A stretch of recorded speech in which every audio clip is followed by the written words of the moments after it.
Hello guys, Wikipedia channel में आपका स्वागत है। मैं विपुल जैन। आज आपको बताने जा रहा हूँ त्रिकोणमिति।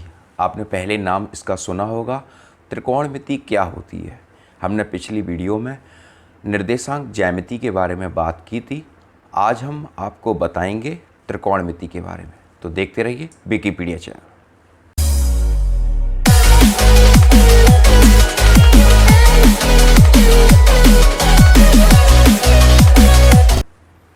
फ्रेंड्स, आज हम ट्रिग्नोमेट्री की बात कर रहे हैं।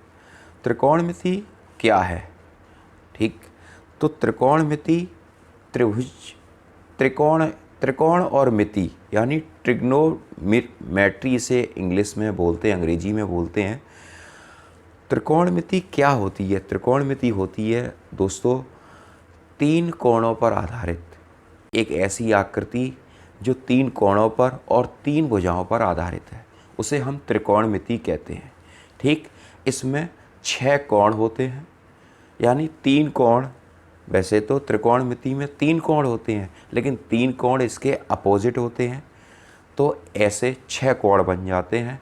और यह त्रिकोणमिति 3 भुजाओं पर आधारित होती है। और इसका मूल उद्देश्य जो त्रिभुज होता है वो समकोण त्रिभुज के ऊपर होता है। तो आइए टॉपिक के माध्यम से हम प्रश्न को करते हैं और इस त्रिकोणमिति को सरलतापूर्वक समझते हैं। वीडियो को आप पूरा देखें जिससे आपका कोई भी पॉइंट आपका ना रह जाए जो त्रिकोणमिति पर आधारित है, क्योंकि त्रिकोणमिति एक टॉपिक नहीं है, गणित का एक महान विषय है त्रिकोणमिति। चलिए ट्रिग्नोमेट्री के बारे में समझते हैं। जैसे ये त्रिकोणमिति है, देखिए त्रिकोणमिति का मुख्य आधार समकोण त्रिभुज है। समकोण त्रिभुज में 3 भुजाएं होती हैं, ठीक, और 3 कोण होते हैं। तो ये ही त्रिकोणमिति में होता है। त्रिकोणमिति के अंदर 3 कोण हैं और 3 भुजाएं। ऐसा ही समकोण त्रिभुज में भी होता है।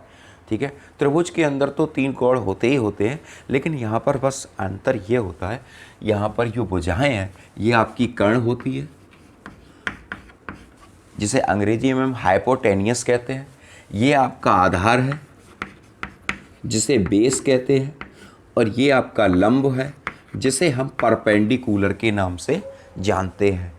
त्रिकोणमिति 3 कोण साइन, कॉस और टेन, ठीक है, और इनके अपोजिट होते हैं। साइन का होता है कोसेक, टेन का होता है कॉट, और सेक का होता है कॉस का होता है सेक।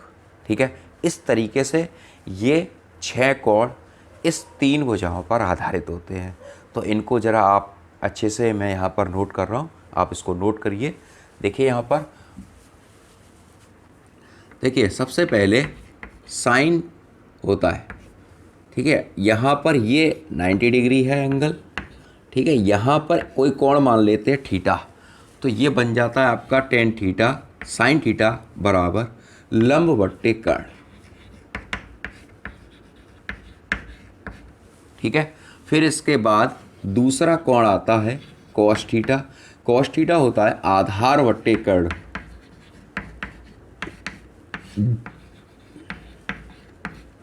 और फिर इसके बाद तीसरा जो कोण आता है वो होता है टेन थीटा, जिसे कहते हैं लंब बट्टे आधार। ठीक, हम जिन कोणों की बात कर रहे थे वो ये 3 कोण हैं, साइन थीटा, कॉस थीटा और टेन थीटा। अब 3 और इनके बन जाते हैं जिसे हम इन्हें अपोजिट एंगल बोलते हैं। जैसे साइन का जो अपोजिट एंगल बनता है वो बनता है कोसेक थीटा।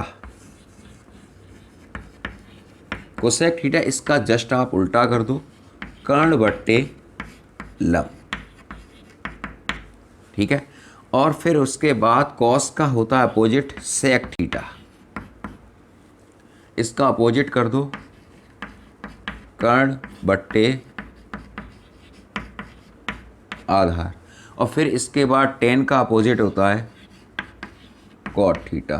कॉट थीटा का अपोजिट कर दो इसके साइड का आधार बट्टे लंब। ठीक है, पहला, दूसरा, तीसरा, चौथा, पांचवा और छठवां।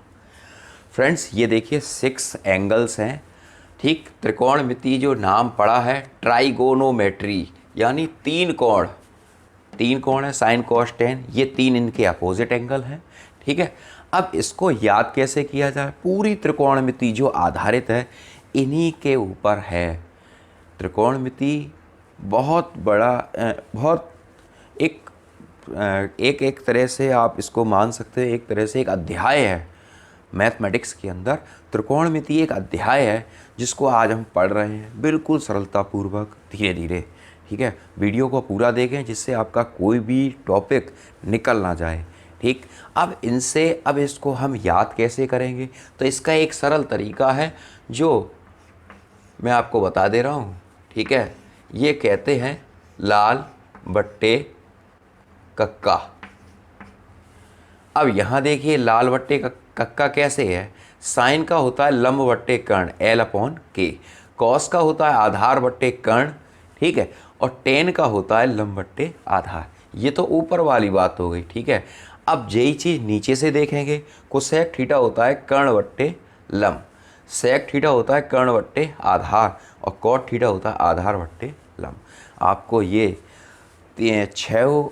6 कोण जो हैं वो ऐसे आपको समझ में आ गए।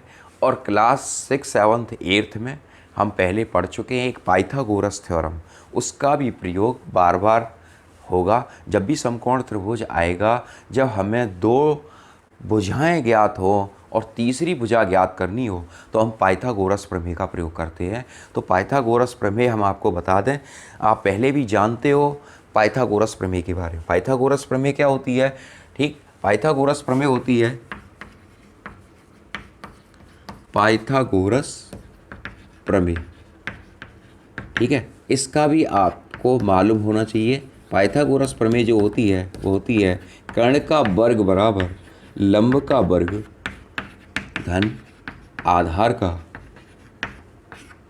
वर्ग, ठीक है। ये फॉर्मूला हम कब यूज़ करेंगे? जब हमें 2 भुजाएं दी हो और तीसरी भुजा हमें ज्ञात करनी हो, तब हम इस फॉर्मूले का प्रयोग करेंगे, ठीक। अब इसके प्रश्न कैसे आते हैं वो आप समझना है, ठीक है। आपको ये चीज़ समझ में आई। अब इसके बाद ये पाइथागोरस ये कब यूज़ करते हैं? ये यूज़ करते हैं जब हमारे पास ट्राइंगल के अंदर, त्रिभुज के अंदर 2 भुजाएं ज्ञात हों और तीसरी भुजा ज्ञात करने के लिए इसका प्रयोग करेंगे, ठीक है। अब इसके बाद हम इसके प्रश्न को कैसे करें, कैसे आते हैं इसके प्रश्न, वो आप समझिए, ठीक है। तो मैं यहाँ पर एक क्वेश्चन, देखिए इसका एक क्वेश्चन हम लेके चलते हैं। क्वेश्चन क्या है? त्रिभुज ABC में कोण B 90 है, ठीक है। समझने की कोशिश करना। AB बराबर 5 है, BC बराबर 12 सेमी है, तो साइन A कॉस A और टेन A का मान ज्ञात करो, ठीक है। पहले आपको ये चीज़ समझ में आ गई। अब यहाँ समझने की कोशिश करना, फिर इस क्वेश्चन को हम करेंगे। देखो यहाँ पे पहले क्या लिखा है? त्रिभुज ABC में कोण B 90 अंश है, AB बराबर 5, BC बराबर 12 सेमी, तो साइन A कॉस A और टेन A का मान ज्ञात करो। आइए हम क्वेश्चन को करते हैं। किस तरीके से हमें करना है, बहुत सावधानी पूर्वक, क्योंकि पहला क्वेश्चन हम करने जा रहे हैं यहाँ पर, तो इसको ज़रा समझने की कोशिश करें अच्छे से। देखिए हम सबसे पहले एक समकोण त्रिभुज बनाएंगे,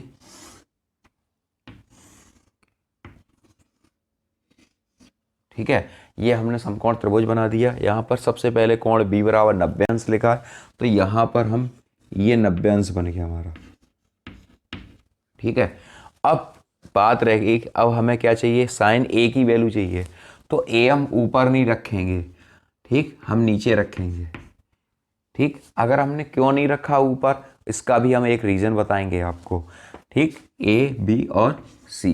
अब यहाँ पर लिखा है AB बराबर कितना हो गया? 5 सेमी, ठीक, और BC बराबर कितना दे रखा है? 12 सेमी, ठीक। सबसे पहले हम क्या लगाएंगे, पाइथागोरस प्रमेय लगाएंगे। पाइथागोरस प्रमेय ऊपर लिखी रखी है। पाइथागोरस प्रमेय हमने आपको अभी बताया था कि कब लगाते हैं। पाइथागोरस प्रमेय हम जब लगाते हैं जब दो भुजाएं हमें ज्ञात हों और तीसरी भुजा हमें ज्ञात करनी हो। हमें यहाँ पर क्या ज्ञात करना है, कर्ण ज्ञात करना है। क्यों ज्ञात करना है, क्योंकि साइन का जो मान होता है, सबसे पहले साइन की जो वैल्यू होती है वो क्या होती है, लंब बट्टे कर्ण होती है। तो यहाँ पर पाइथागोरस प्रमेय से तो क्या लिखेंगे यहाँ पर, कर्ण का वर्ग बराबर लंब का वर्ग धन आधार का वर्ग। ठीक, अब यहाँ पे देखिए लंब हमारा कितना है 12 और आधार कितना है 5। ठीक, तो 12 का हो गया 144 और 5 का हो गया 25। इनको हम ऐड करते हैं तो कितना बनता है 169 कर्ण का वर्ग। तो भुजा कितनी आ गई हमारी 13।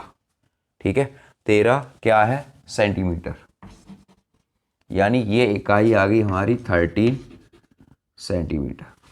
बात समझ गए। अब हमें 3 वैल्यू निकालनी है, साइन ए, कॉस ए और टेन ए।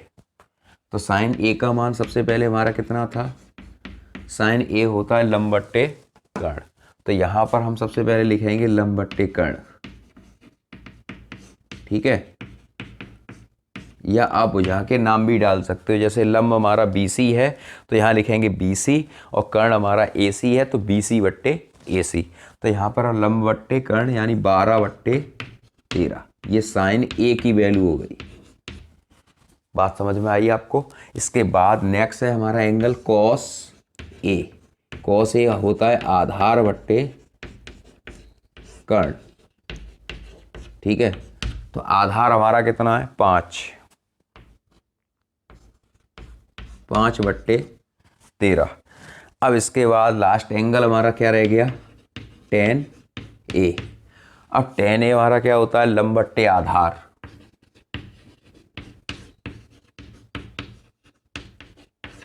देखिए ये सारे हम आपको बता चुके हैं। tan होता है लंब बट्टे आधार। ठीक, लंब हमारा कितना है 12 और आधार कितना है 5। ठीक, आपको फ्रेंड समझ में आया। इसी तरीके से हम साइन के निकाले, कॉस के निकाले और टेन के निकाले। इसी प्रकार हम कोसेक का निकाल सकते हैं, सेक का निकाल सकते हैं और कॉट का भी निकाल सकते हैं। अब मैंने आपसे अभी एक बात कही थी कि मैंने ए यहाँ पे ही लिखा। क्यों लिखा, ए यहाँ क्यों नहीं लिखा, क्योंकि ए बी ही तो बनाना था तो हम ए यहाँ पर भी लिख सकते थे, लेकिन ऐसा नहीं है। हम ए यहाँ पर इसलिए नहीं लिखते क्योंकि अगर हम ए यहाँ से लिखेंगे तो इस कोण, क्योंकि ये कोण है ए, यहाँ पर भी ए और यहाँ पर भी ए, तो जब भी ए अगर हम ऊपर कर देंगे, ए जब हम ऊपर करेंगे तो ऊपर से किसी वस्तु को नीचे देखने पर ये भुजा लंब हो जाएगी और ये भुजा आधार हो जाएगी। क्योंकि अगर हम इसको एक एंगल घुमा देंगे, अगर हम इसको एक एंगल इस तरीके से घुमा दें, ठीक है, एक एंगल घुमा दें, सी यहाँ आ जाएगा, बी यहाँ आ जाएगा और ए यहाँ आ जाएगा।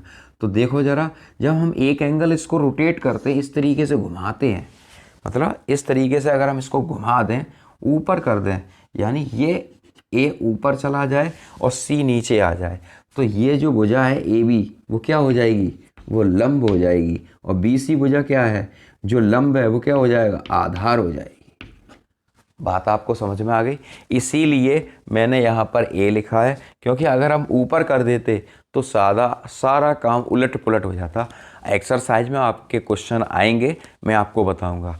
आप एक क्वेश्चन होमवर्क के रूप में नोट कर लीजिए। त्रिभुज ABC में कोण B बराबर 90 अंश, साइन A बराबर 4/5। यहाँ पर भुजाएं दे रखी थी AB और BC, लेकिन यहाँ पर साइन A बराबर 4/5 दे रखा है, यानी साइन की वैल्यू जो होती है वो क्या होती है, लंब बट्टे कर्ण, यानी 4 आपका लंब हो जाएगा और 5 आपका कर्ण हो जाएगा।